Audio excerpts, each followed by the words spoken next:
മാമന് ഞാൻ പറയുന്നത് കേൾക്കുന്നില്ലേ? എന്ത് പറയുന്നത്? നമ്മളെ മാളൂല്ലേ കൊച്ച്, എന്റെ ഭാര്യയുടെ അനിയത്തി, അവളെ പുറപ്പെടുത്തിരിക്കുന്നു ഇവൻ.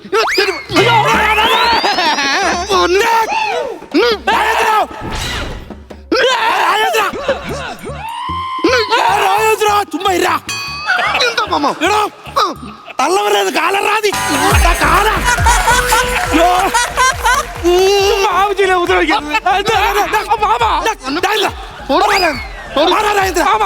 ചിദംബരം മാമനെ പറയുന്നത്.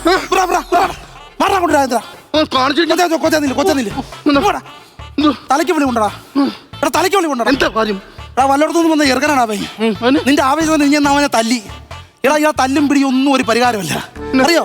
നീ ഇപ്പൊ അവനെ തല്ലി അവന്റെ ആളിനെ അവനെ ഇറക്കും, നിന്നെ തല്ലും. ഞാൻ നോക്കിക്കൂ, ഞാനാണ് അവിടെ എനിക്ക് കിട്ടും, ബാക്കി പിള്ളേരാണ് അവന്മാരും കിട്ടും.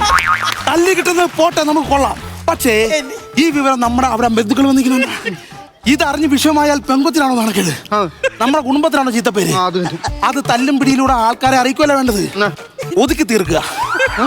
പിള്ളേരാണ്, അത് പക്വതയില്ലാത്ത പ്രായം, കാര്യങ്ങൾ പറഞ്ഞ് മനസ്സിലാക്കി ഒതുക്കുക. അല്ല തല്ലും പിടിയാണോ?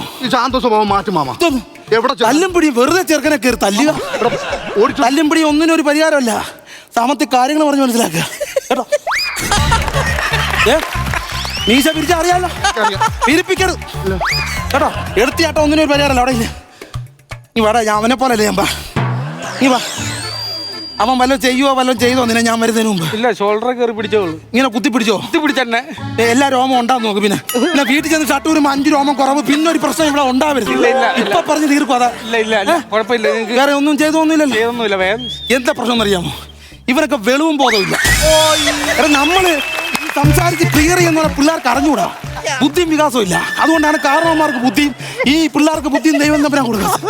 സമന്വയത്തിൽ കാര്യങ്ങൾ പറഞ്ഞ് മനസ്സിലാക്കുക കേട്ടോ. നിന്റെ വീട് എവിടെ? വീട് എവിടെ ചോദിക്കുമ്പോ ബാങ്കിന്റെ പേരാണ് പറയുന്നത്. ഊണ് കഴിയുമ്പോ ഊണ് കഴിയുമ്പോ ഞാൻ ഇവിടെ കോട്ടയത്ത് എവിടെ എന്റെ വീട്? കൊടയംപിടി. പിന്നെ കോട്ടയത്ത് മാത്രമേ ഉള്ളൂ കോടയം പിടി, ബാക്കി എല്ലായിടത്തും കൊടയുടെ കൂടെ പാടി. അതല്ല പറഞ്ഞത്, പിന്നെ സ്ഥലപ്പേരാ പറഞ്ഞത്. കൊടയംപിടി. കൊടയംപിടി അങ്ങനെ സ്ഥലം ഉണ്ടാ? കൊടയംപിടി ഒരു സ്ഥലമുണ്ട്. അത് ശരി. പിന്നെ വീട്ടിൽ ആരൊക്കെ ഉണ്ട്? നിന്റെ അച്ഛന്റെ പേരെന്താ? രാജു. അമ്മയുടെ പേര് രാധ എന്നാണ്. അതങ്ങനെ മനസ്സിലായി? അത് നിന്റെ മാമന്റെ പേര് പുട്ടാലു എന്നായിരിക്കും. ഞാൻ ഇതൊക്കെ വാങ്ങി അല്ല. പിന്നെ എടാ ഞാൻ ചോദിക്കട്ടെ, നിന്നെ അവനെ അടിക്കാൻ പിടിക്കാൻ വല്ലതും ചെയ്താ? അതാ ചോദിക്കണേ. ഇല്ല അത്രയല്ലേ ഉള്ളു, വേറെ പ്രശ്നമൊന്നുമില്ലല്ലോ. എന്തെന്നറിയാമോ, അവനിക്ക് എടുത്തിയാട്ട സ്വഭാവം ചെറുക്കൻ. കാരണം അവന്റെ ഭാര്യയുടെ അനിയത്തി കൊച്ചിനെയാണ് ഈ പറഞ്ഞ നീ ഫോട്ടോ ഏതാ. അപ്പൊ അങ്ങനെ വന്ന് ആ കൊച്ചിനൊരു പേരുദോഷം ഉണ്ടാക്കി നമ്മുടെ കുടുംബത്തിനൊരു നാണക്കേട് ഉണ്ടാക്കാനാണ്.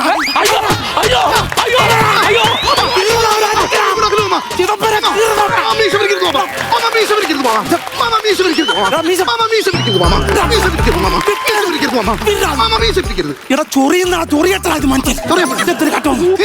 കീറിയട്ടാ ചിദംബരം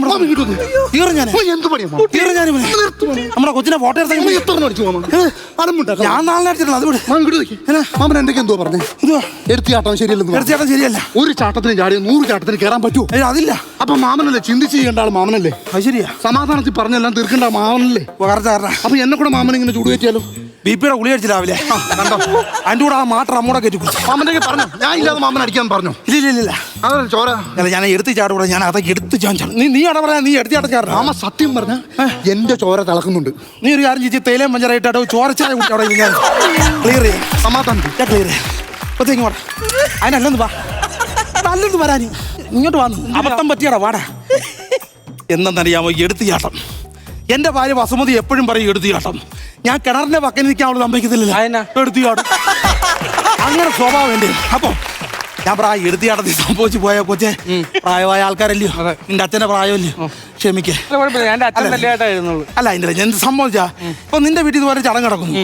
നിന്റെ വീട്ടിൽ വന്ന് ഞാനിപ്പം എന്തായാലും ഈ പെണ്ണുങ്ങളെ നോക്കി ആവശ്യമില്ലാത്തോടെ നീ എന്ത് ചെയ്യും? ചെവിക്കലടിച്ച് പൊളിക്കും.